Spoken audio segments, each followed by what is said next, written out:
Newton's first law is the law of inertia.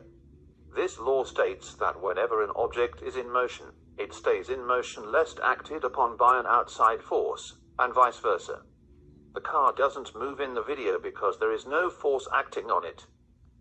However, once the air in the balloon is released, the force from the expelling air pushes the car forward. Once it is in motion, it will remain in motion until an outside force stops it, which in this case is the friction from the ground.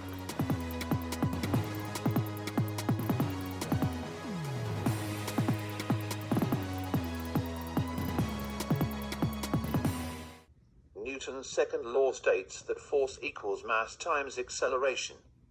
This is demonstrated by the car because if there is more mass than force in the car will not accelerate. You will have to blow into the balloon and then that force will exude out of the balloon, pushing the car forward. Go.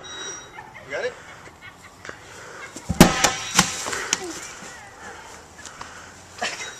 Newton's third law states that for every action there is an equal and opposite reaction.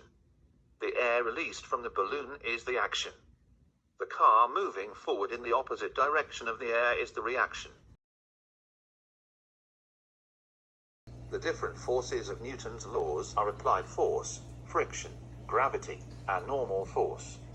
Applied force is where an object is being pushed in a direction harder than forces like gravity and friction can withstand. Friction is how rough a surface is, and therefore how quickly an object can be slowed down. Gravity is where objects bend space like a pebble on a piece of paper. It is where objects, like a paper clip for the paper, would fall towards the heavier pebble in the center. The gravity of the Earth is pulling the car to the ground because it is warping space to do so. However, the reason it isn't pulled to the ground and crushed is that there is a force that balances this. This is known as normal force.